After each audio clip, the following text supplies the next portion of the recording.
E a sua casa. E por que você retornou? Porque o que acontecia era assim, ó, Paulo. O Brasil não é... A gente pensa assim, eu vou para os Estados Unidos, eu vou fazer minha casa, fazer isso. Aí quando você chega lá, você não consegue manter. Você não consegue pagar a gasolina. Você não consegue colocar seu filho numa escola particular. Eu não conseguia.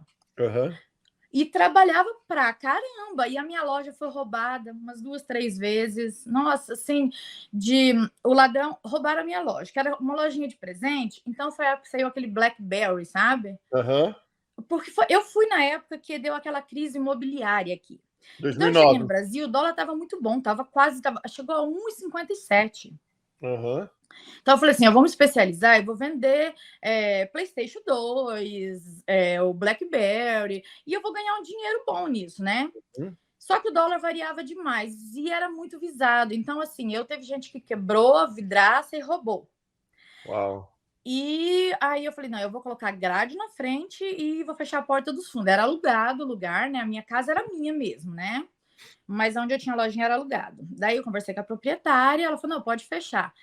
Aí eu fechei a porta de trás, não tinha mais porta, e tinha uma grade na frente. Aí o alarme tocou.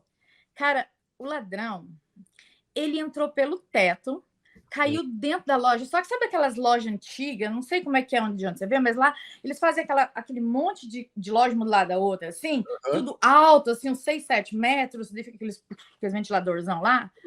E não tinha como ele sair, porque ele estava preso lá dentro. Putz. E aí eram os meninos da sorveteria do lado. Bom, aí não tinha o que fazer, porque eles falaram que eles estavam mexendo na fiação. Eu falei, mas 2 da manhã?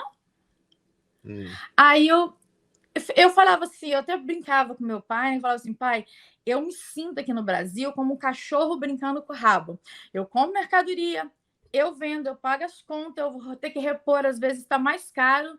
E aquilo vai dando um desânimo em você, porque você não vê futuro. Assim, meus filhos... E assim, não é que eu esbanjava, não, sabe? Minha filha estudava em escola pública, era normal, controlado, mas aí tinha um ar-condicionado, porque eu tinha comprado quando eu estava aqui, que eu montei a casa. Mas eu ia conseguir pagar a energia daquele ar-condicionado, porque, pelo amor de Deus, a energia, se você deixasse ligado, ia vir mais caro que o salário mínimo. Verdade. Então, aquilo vai te desmotivando, você entendeu? Aí eu resolvi de voltar.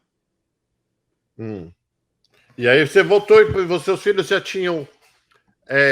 seus filhos já tinham visto ou não? Ou um tinha nascido aqui e a o Joe tinha nascido aqui, não precisava de visto.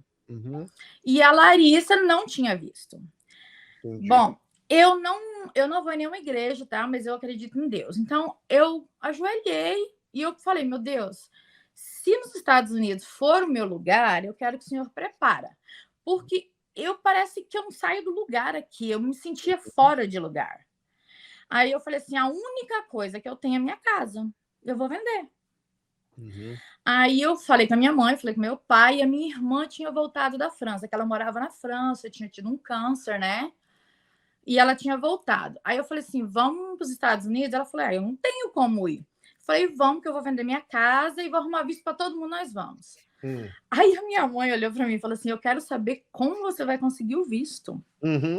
Porque as pessoas dão quase a vida para conseguir isso e você acha que morando lá é legal, vai conseguir. Mundo. Aí eu falei para ela assim, mãe, eu conversei com Deus e ele falou que eu vou conseguir. Eu dei uma de doida. Eu vendi a minha casa.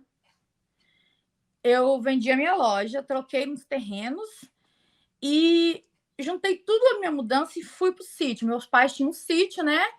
E eu fui para lá. E eu coloquei o computador e eu sentei e comecei a preencher a papelada. E eu preenchi para todo mundo. E a gente tinha que ir para São Paulo. E eu montei toda a papelada, marquei visto, marquei tudo. E aí a minha tia falava assim, meu Deus, a Lu tá doida. E não adiantava, estava todo mundo indo nessa direção e eu nessa. Não tinha nenhuma possibilidade, não tinha um plano B. Que eu senti que eu tinha que ir. Que eu conversei com Deus, eu sei que ele falou comigo. E eu fiz uma promessa, né, para Deus. Eu conversei com ele, fiz uma promessa, um voto, né, que a gente fala. E eu fui lá e eu peguei o visto para todo mundo. Todo mundo pegou 10 anos de visto. Que legal. E daí qual era o plano? Voltar para a turma de novo. Sorry? Qual que era o plano? Voltar para sua irmã de novo? Não, o que eu queria era o que eu queria era voltar para os Estados Unidos, dar uma vida digna para os meus filhos. Porque eu pensava assim, como eu vou pagar a faculdade da minha filha nesse lugar? Eu não conseguia pagar energia para ter o ar-condicionado ligado, tinha que ser regulado. Eu entendi. Você ia voltar para onde? Para cá, para Massachusetts. Porque eu morava em Massachusetts da outra vez que eu vim. Entendi. Aí eu fui pro consulado e eu falei assim para você que eu acho que foi Deus.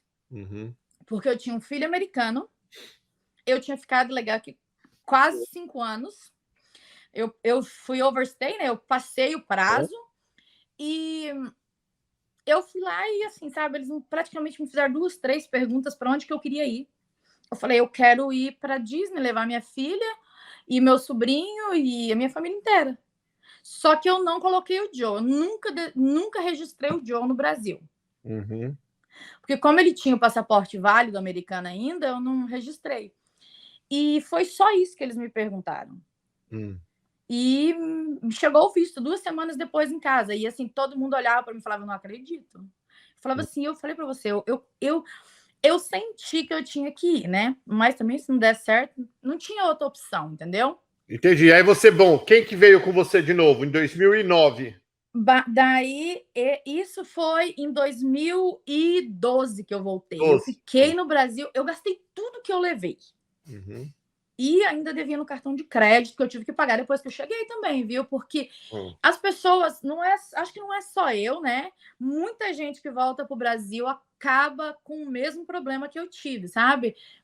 Mesmo que você tenha uma profissão, que você tenha uma loja, você não consegue andar para frente. Eu não sei. Olha, eu espero que tenha alguém que tenha conseguido, porque todos os meus amigos daquela época voltaram.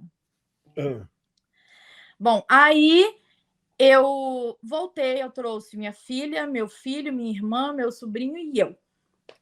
Minha mãe e minha outra irmã resolveram de ficar no Brasil, porque a minha irmã é concursada, né?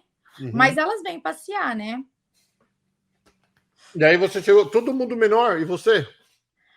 Todo mundo veio para cá de volta, tudo. A minha irmã, na verdade, ela não é do menor, né? Ela é 4 anos mais nova do que eu, né? Entendi. Aí nós voltamos, todo mundo junto. Eu falei, eu não vou deixar ninguém para trás, que eu já tinha deixado a Larissa uma vez e foi o que me fez voltar. Daí eu falei assim, mãe, eu amo a senhora, mas se a senhora quiser me ver, a senhora vai lá, porque eu não volto mais.